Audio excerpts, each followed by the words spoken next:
What's up, y'all? It's your girl Sakina, and I'm back with another review. This is my review for the Real Housewives of Potomac. This is season 9, episode 17. This is the season finale. But before we get into it, be sure to check us out tonight on the Whether You Like It or Not panel, hosted by Giving You the Real Tea. I think, yeah, because Scotty hosted last week. So yes, T will be hosting the panel tonight at 8:30 Eastern Standard Time. So make sure y'all check us out. Also, happy Black History Month, do it for the people. I did have a little Black History shirt that I like to wear every year, but I couldn't find it. And then when I did find it, it was behind the little organizer in my closet, so couldn't wear that. So I decided to, rep MJ today. Y'all make sure y'all go out and support Black businesses.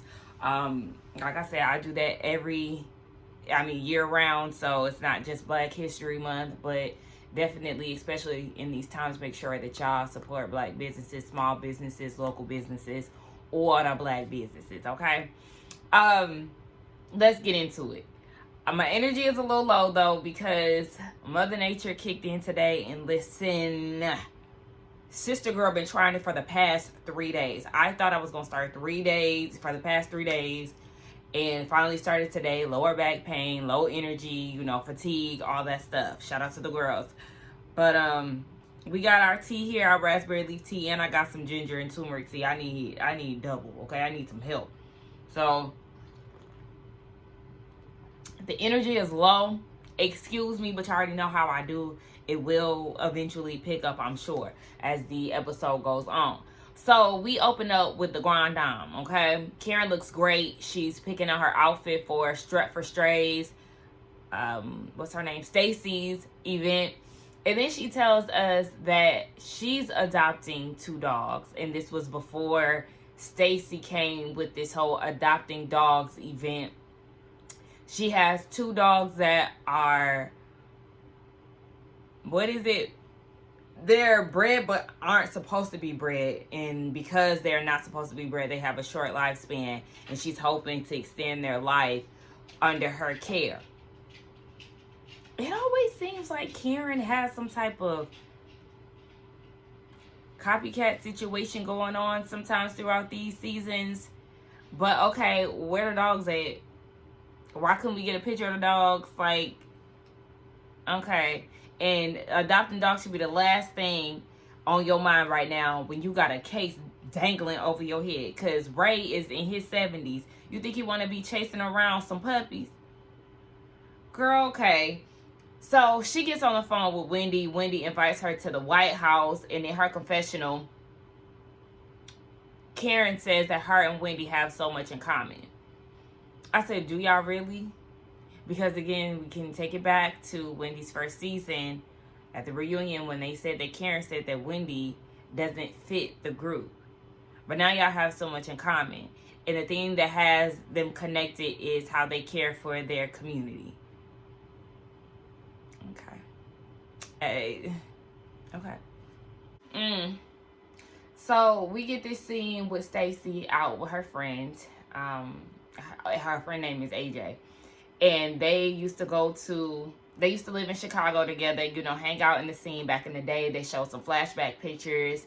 And he was like, I've been looking at your Instagram. You real different, sis. It's very prim and proper. I only see you hanging out with women. At first, I thought he was going to say, like, where's your good Judy's at? Because he's one of her good Judy's. And so that's what I thought he was hinting at. But he was actually trying to figure out where the Gazette, okay? Have you been dating? He has the same stance as everybody else that has had an opinion on Stacey, whether it be the audience or her cast members.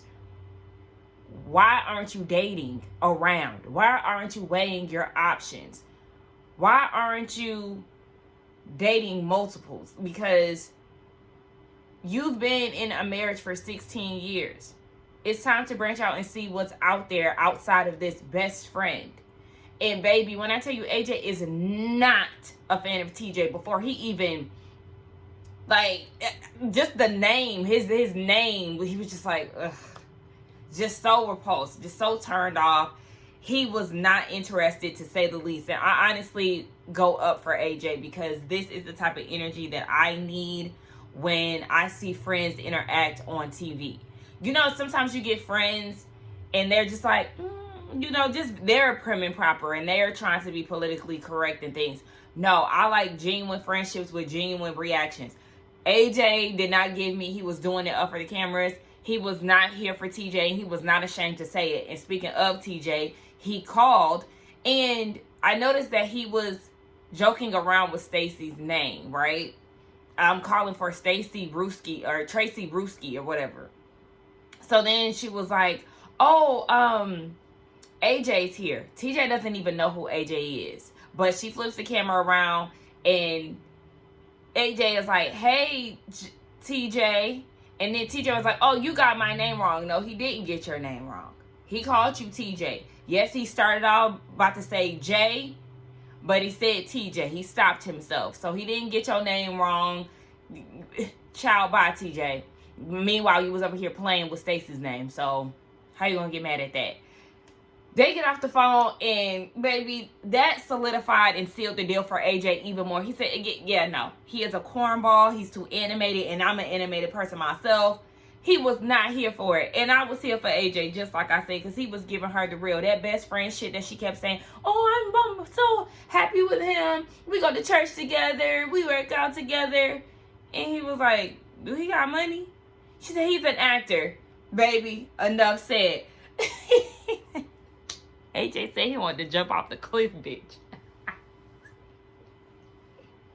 This shit was so funny.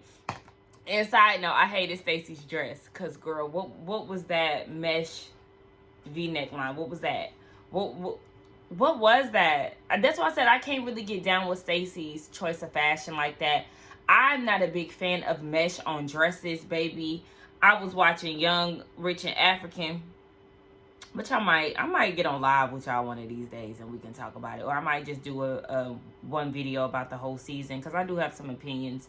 But I was watching that this weekend and oh my gosh, the mesh.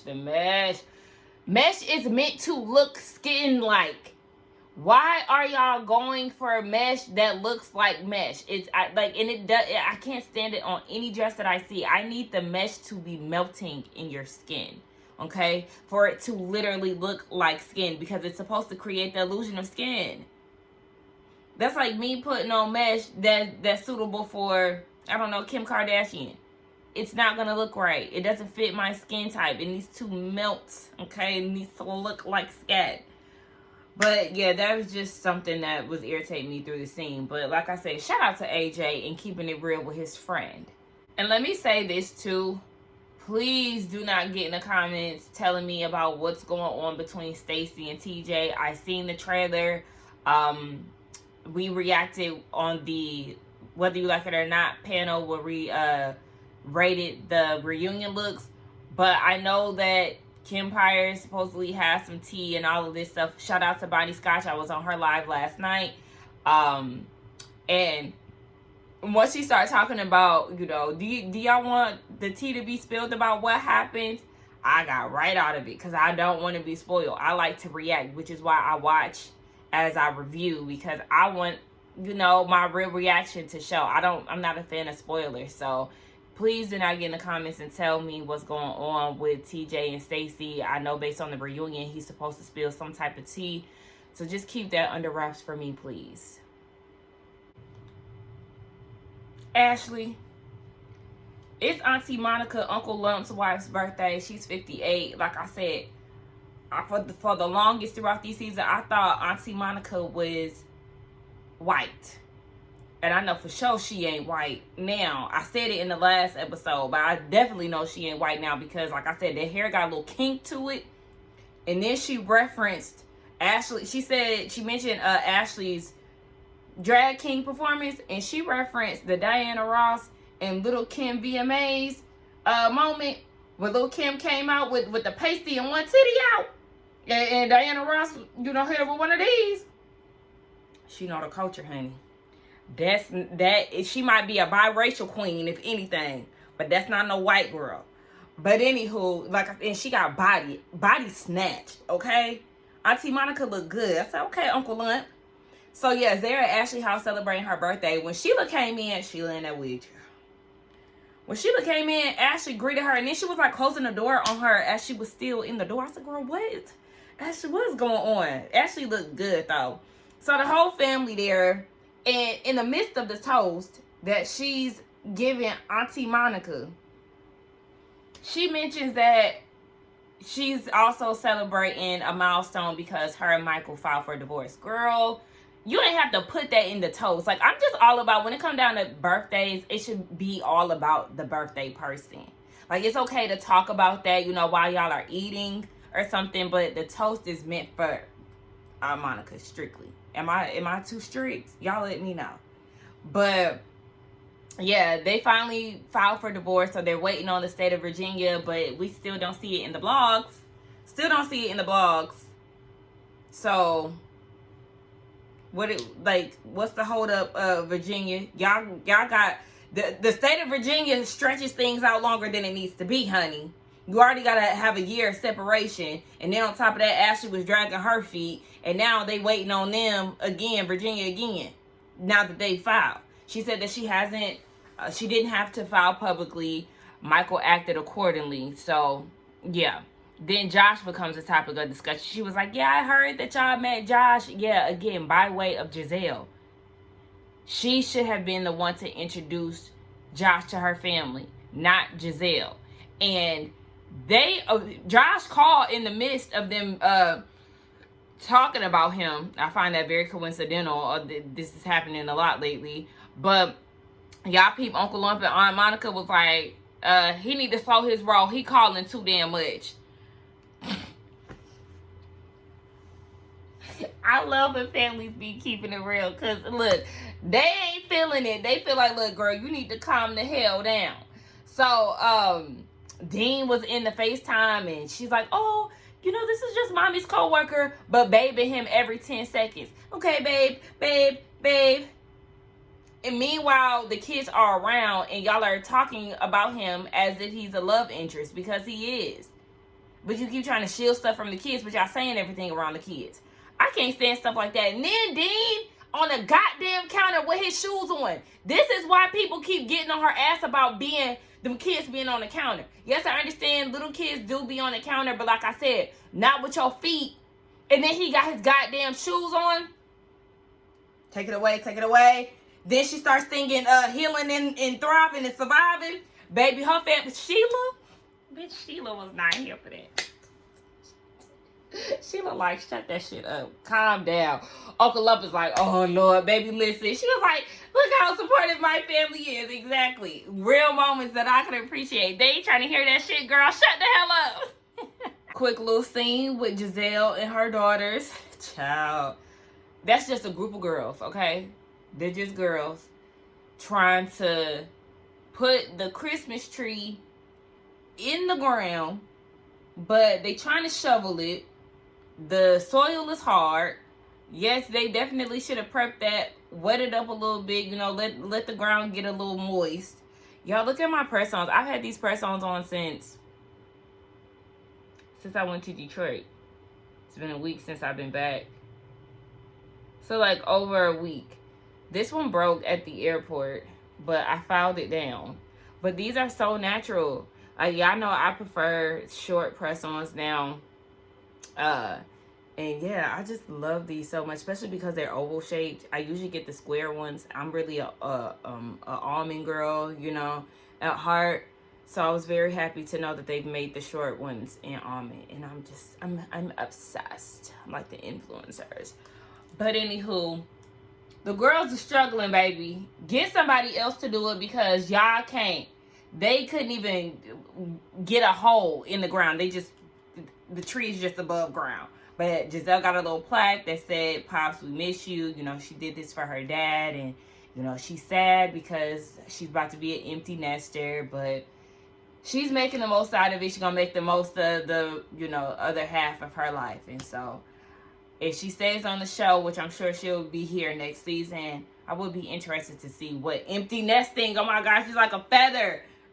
What empty nesting would look like for her. Beautiful, beautiful scene of the Dr. Wendy, honey, down at the White House. You know, I've never been inside of the White House, but y'all know I did frequent DC for a while. And when I did see the White House for the first time, underwhelmed. Underwhelmed. Granted, I was not on the lawn and things, but shout out to, you know, politics. But this is a big thing for Wendy because, you know, her career is in politics. And this is something that she's always wanted to do, especially with the Dr. Wendy show. So she just feels like she's manifested this moment, and it's amazing. So she has her family there, Eddie and the kids. Just, you know how I feel about that beautiful melanated family, honey. And Karen shows up. Karen looks good. Love the blue suit that she wore. She looked really good. And so Wendy starts the interview. The press secretary, I did not know that she was, I think she said the first Black secretary, and she's also a part of the community, the LGBTQIA, baby. I said, okay. And she related to Wendy, saying that she, her parents wanted her to be a lawyer, an engineer, anything but where she is now. They definitely have that in common. But it was a beautiful moment to see. Eddie and Wendy did their confessional together, and I follow Wendy on Instagram, so I seen it last night. But the confessional look, baby, Wendy is giving Renaissance down to the ground, okay? And Eddie with that blue suit on, chef's kiss. I really love the Osefos, and I really would love for Wendy to stay on the show. I don't want her to leave. I do feel like she is the housewife out of all of the ladies on the cast, and I wish she was just that. She is that girl, but I want her to be that girl in the center. Like, get out of trying to ass kiss, you know, with everybody. Be that girl. Be Wendy, who don't give a fuck about the cameras and everything else. I just want her to come back next season, and I want her to see things for what it really is. Karen does not support you. You have always been a big supporter of Karen, but look at what she's doing and saying behind your back. Don't fool with her. This is the second time she's played you. Don't fool with her. But anyway, I love the scene. It was very nice to see Wendy doing her thing. I did check while I was watching. She did post this interview again on her YouTube, but I think it's different because she had two different outfits on, the two outfits that she had on. So I think that we actually get the interview that we saw on there. So I will check that out. Make sure y'all check it out and support Dr. Wendy. It's Black History Month, baby. I did cackle when she was like she needed to soak up this moment because come January she ain't gonna be welcome back. True shit, child. All right, straight for straight. We here and Stacey look a fool. Let's get straight to it. She does. What the fuck is that wig? That wig looked like something fresh out of the beauty supply store. What? And even TJ with his ugly ass suit, his ugly outfit, talking about if you like it, I love it. Stacey, you know exactly what that saying means. That means that he does not like it. But she's talking about, do you like it? Girl, if you love it, I like it. He don't like it. He don't love it. The shit look a fool. She got on Vivian's dress. I don't know. I'm not really understanding. And I say that because why are there shirtless men with dog ears? She looked, I don't know. It kind of gave drag a little bit. Like, I don't know. The event just doesn't seem as serious as she wants people to take it because the wig is unserious. The guys, the shirtless men are unserious to me. TJ, he's automatically unserious. I mean, let's be for real. AJ is in attendance. And it's really the little things for me because watching AJ and Stacey enter the building, she was trying to open the door and he quickly, you know, reached for it. Like, no, don't open the door. And that's why we go up for gay men, okay? And I'm going to say particularly for me. That's why I love me a gay man because, one, they're a good time. Two, they treat you better than the straight men, okay? Three, they also going to tell you when to leave that dog-ass nigga alone. Okay, speaking of strays, bitch. So, I just love the fact that he, opened the door for her. They are the true gentlemen, okay? But anyway, I just had to give my flowers to the gay men. AJ and TJ, they meet. And TJ was like, oh, let me tell you something. We got a person in common, right? Stacey. She's the main, whatever the fuck he was saying. I don't know. He was just doing a lot. That means you gotta be with me and I gotta be with you. Can't nobody say nothing about me. Can't nobody say nothing about you. What? I can't even tell y'all what the hell he was saying. It's just like, okay. His approach is just very weird. It's just weird. So then he pulled Stacey off to the side, and he said that this is the first time seeing Stacey. He mentioned her hair again.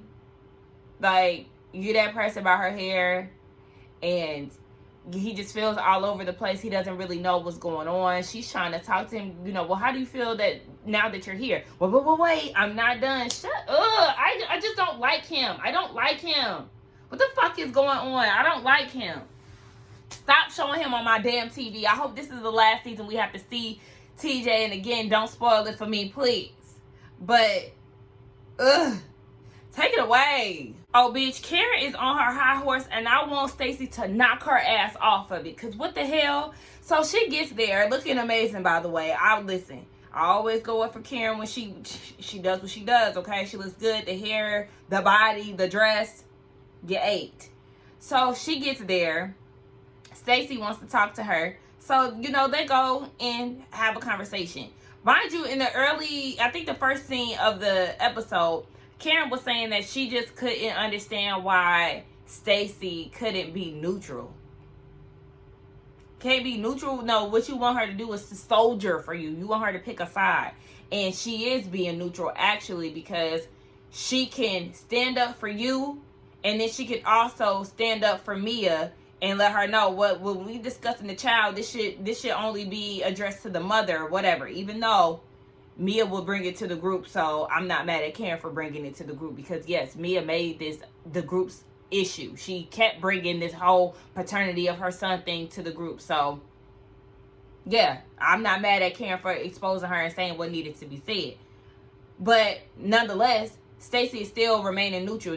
Her comforting Mia in one moment does not mean that she's no longer friends with you.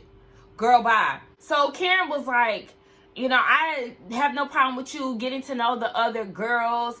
Like, I already told you that. Yes, you do, because you have no problem with her getting to know the girls, but you also gave her a little pep talk in regards to the girls. Don't trust Mia. Don't trust Wendy. You knew exactly what you was doing with that. But she said that Mia said some things about her character, and what she was worried about was how Stacey reacted to that. So Karen also said that, Mia said some heinous things about her. And that's what Stacey was like, in Lake Norman, Mia called you a cheater and a drunk, and I defended you. Karen talking about, I didn't see it. I would like to see it. She brought it to you. She did defend you behind your back, and then she also brought it directly to you. Karen, Mia saying that you needed to go to rehab and all these things, she's defended you time and time again. But I can't stand a bitch with selective memory. Like, you know exactly what it is, Karen. You just wanted her to stick up in that moment, and because she didn't stick up for you in that moment, oh my gosh, she's against me. She's not soldiering for me. And now she on Team Mia. And that's not the situation. And I'm glad that Stacey is like, girl, don't play with me, because I stood up for you. Do not sit here and play in my face. And then Karen had the nerve to tell her, I'm talking etiquette 201, zip it. Excuse me? And then that's when I had to hit her. I would have had to hit Karen with, oh, you want to speak about etiquette? Is etiquette hitting a tree and getting 2 DUIs? Is etiquette... Well, she didn't see the body cam footage. But at this point, at the reunion, I would have had to hit her with, if she would have showed up, would have had to hit her with, oh, is etiquette saying that you're Thomas Jefferson's concubine and talking about your marital issues and, all these other things that she was doing? Showing your ass? Is etiquette having your goddamn wig to the back of your head? Girl, you don't want to talk about etiquette because you are not the poster child of etiquette. That facade that you put on season 1 ain't the real you, boo. Baby, the way Karen Huger was showing her ass in this scene, Stacey, if you don't escort this out immediately, because I don't know what she was on, but according to Karen, she was on hard liquor, and baby, I can tell. Because you are beyond pressed, and you're that hard up for soldiers. Are you that pressed for soldiers to the point where you gonna sit here and act like Stacey has been backstabbing you this entire season? Talking about she didn't stand up for you and you don't know her like that. You brought her into the group, but you're seeing backstabbing tendencies. Then brought a scarecrow into your confessional with Stacey's name on it, saying, I brought you into this group, I'm gonna kick you out, and literally kick the scarecrow. Really, Miss Fence Rider? Because you pride yourself on riding the fence. That's been your tagline for a good 3-4 seasons thus far. But because somebody isn't showing you blind loyalty, we literally see you spiraling. And you don't know how to contain your pressedness. Called Stacey raggedy. Granted, the outfit is not the best, nor the hair. The whole look is a mess. It is. But you calling this woman raggedy. All because she stood up for Mia for one time compared to the numerous times that she's defended you throughout this season? Girl, get the fuck out of here. Get this security, get this drunk bitch out of here and make sure she call an Uber because we don't want her to hit yet another tree. Stacey, I would have read her the fuck down. Get away. So then Karen brings up Stacey saying something about her allegations. And then said that she has some of her own or whatever. And Stacey was like, I never been to court a day in my life. Like, what is you talking about? In her confessional, Karen brought up Stacey running a stoplight 3 times. The same stop sign 3 different times or whatever. Girl, again, that shit don't have nothing on your 2 DUIs and you hitting a tree, totaling your car, getting how many citations? Wasn't it like 9? Either 9 or 11 citations. Your car not being registered and everything else. That's not compared to 2, girl. Are you fucking delusional? You clearly are. And then she tells Stacey that she hasn't given up on her and or their friendship. But right now, Stacey is demoted to an associate. Bitch, I don't give a fuck. Let me be demoted to unfriended, hoe. Like, I don't give a damn. Stacey held her ground, but she should have got in there a little bit more. Because Karen is a walking read. Like, how dare you? How dare you? Oh, yeah. Stacey did say in her confessional, too, that Karen went from the fairy godmother to the Wicked Witch of the West in a matter of minutes. So then, speaking of fairies, Gizelle comes in, and she got this, this pretty pink foo-foo dress on. And Stacey compliments her on the dress. But then they do a flashback because Wendy actually wanted the dress at Vivian's shop. And Stacey said no because she doesn't want anybody to outdo her at her own event. Well, girl, that's an easy thing to do at this point because what? But Gizelle went back and bought the dress, bitch, and wore it to the event.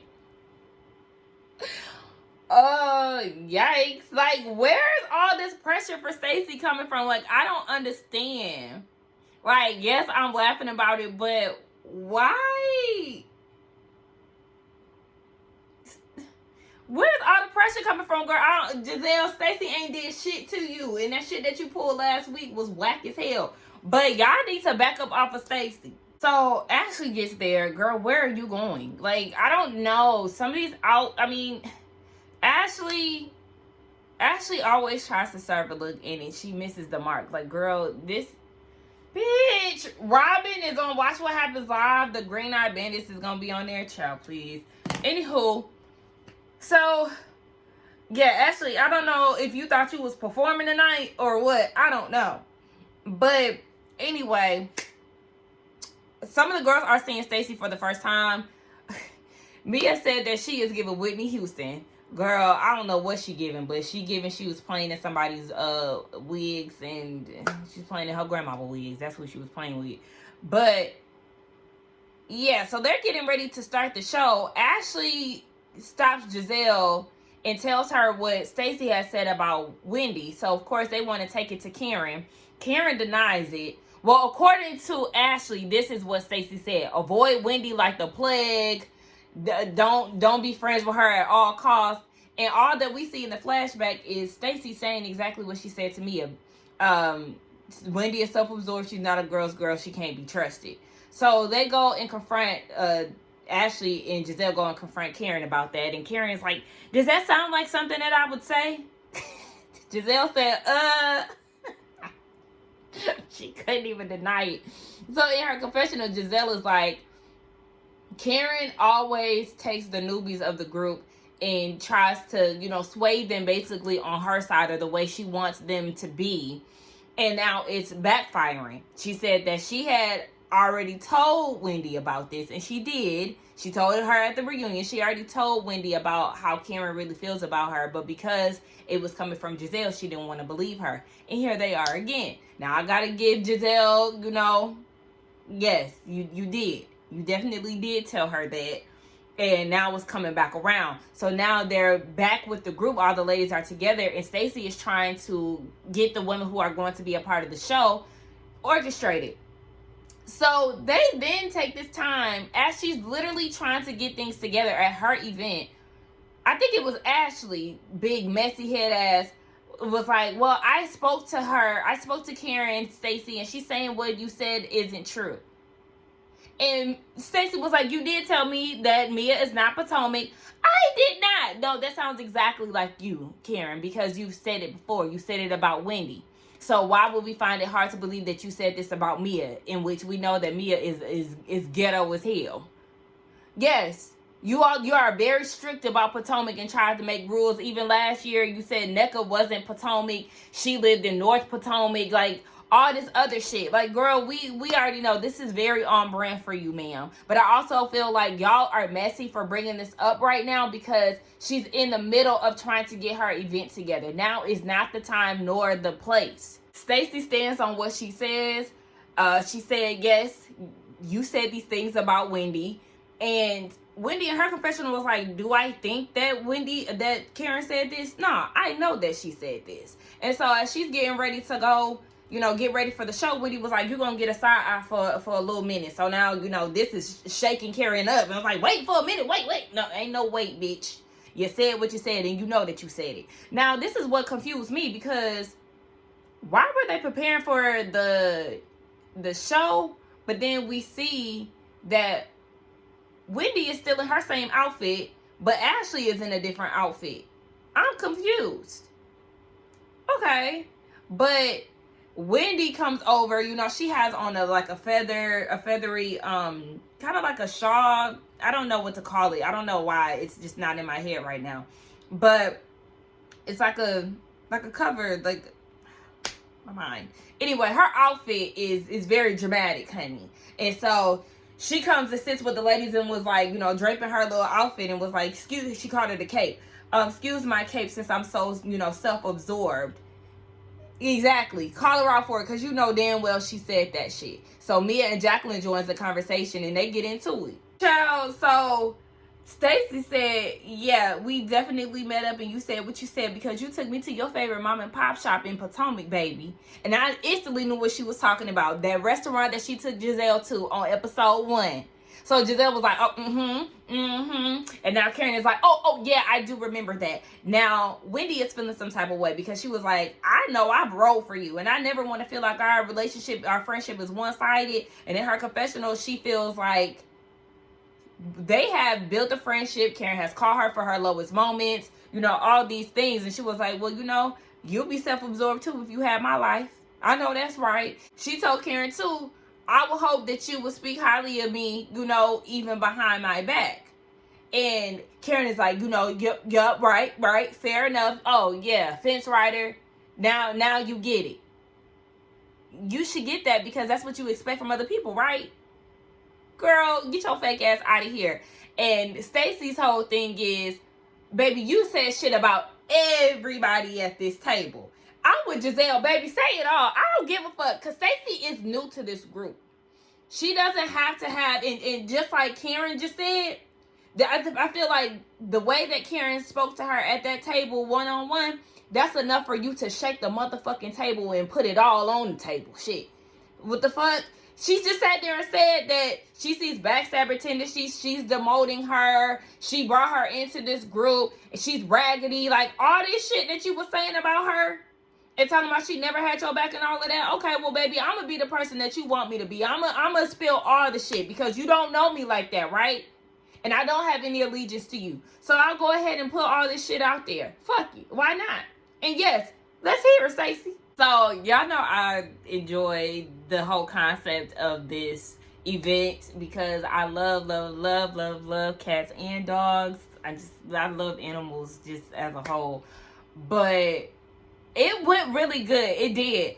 The ladies, you know, walking out, because I was thinking too, the dogs who don't want to walk or may not be leash trained, just pick them up. And so a lot of the ladies did pick the dogs up, and it went really good. Wendy adopted a dog. Ashley and Mia adopted a dog. I heard one of the ladies before the event started said that they had 3 dogs being adopted. So that was good.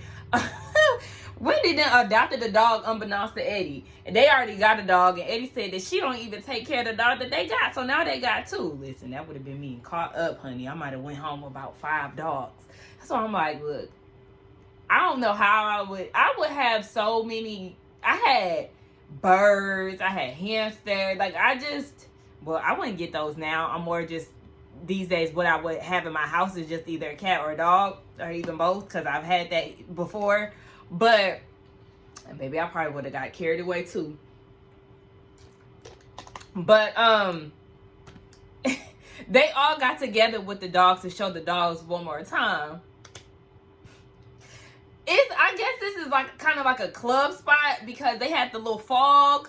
So the fog mist all over the little stage area they was in. Child then shook the damn dogs up. One of the dogs started pooping. See, that's too much. Child, everybody was running wild. It was actually supposed to be confetti instead of fog. That was a bad idea. Karen over there fake throwing up. I do not buy that she was really puking. I just don't. But anyway, we start getting, you know, life after the cameras go down. So we start off with Kiana. She and Greg, her and Greg moved into their house, but she moved out shortly after, but she's still expecting a ring this month. Y'all remember she said by February 2025, it's here. And, girl, if you moved out, why would... Moving on. Gizelle's an empty nester. She reconnected with Peanut Head that she met on the little dating thing her and Ashley did, speed dating. Ashley's still dating Josh. We still don't hear nothing about divorce, but okay. Stacey is finalizing her divorce, and Wendy is teaching a reality course down at, I forgot what university, but you know, she doing her thing. Dun, dun, dun. Child. Then they ended with Karen. She got her Mary J. Blige Share My World era wig on, and her and Ray carry on down to the courthouse. After 12 hours, the jury found her guilty, in which we already knew, for, what was it, negligence and some other stuff. And she's supposed to get her actual sentencing this month. But I think because she fired her team, it may have gotten pushed back. I'm not sure. We already know that Karen is in rehab. It looked like she's gonna be in rehab and make an appearance on the reunion. But honestly, I just feel like all of this is for stunts and shows. Karen showed her ass. Yes, we seen the body cam footage and the persona that she has put on for all these years, being the grand dame. She's actually she got a drinking problem, okay? And she tries to come for everybody else. Whole time she got skeletons in her closet and fighting whatever demons that she fighting that led her to, you know, drinking heavily. So I'm done sparing Karen. Shout out to one of my subscribers. I think her name is Santana. Something Santana, excuse me. It's not at the top of my head right now. But the comment that you left on my last review for Potomac was spot on. Like, I really am done trying to spare Karen. Karen been full of shit. I've been calling her out, you know, for the last couple seasons. But Now, I really ain't got shit for her. And y'all let me know what y'all thought about this episode. I thought it was a good finale. This season overall, it was alright, you know. It started off really good, and then it started coasting and getting a little stale in the middle parts. But I'm not mad at this finale. Who can go and who can stay? Jacqueline can go, first and foremost. Get the hell out of here, girl. We don't want you. Oh, I forgot to say Mia. Mia, what she got going on? Her and Ink broke up, but we already knew that her and Gordon spent New Year's together. We already seen that play out in the blogs. But yeah, Jacqueline can go. Kiana, you're gonna have to give us more if you stick around. And I wouldn't be mad, you know, seeing her go back to Friend Up, because I don't want to keep hearing about Raggedy Greg. Yeah, I think that's it. They can add somebody else for sure. If Karen leaves, girl, okay, we wouldn't be surprised if so. But yeah, I'm not mad at the cast dynamic, but Ashley, she is kind of stale too. She could be a friend of. Let's bring in some newbies. We'll say that, and don't bring Robin's raggedy ass back. But anyway, let's get down in the comments again. Let's come back around here tonight. Tune into the Whether You Like It or Not panel, hosted by Giving You the Real Tea. Don't forget to like, comment, and subscribe to my channel, and I will see y'all in the next one. Bye.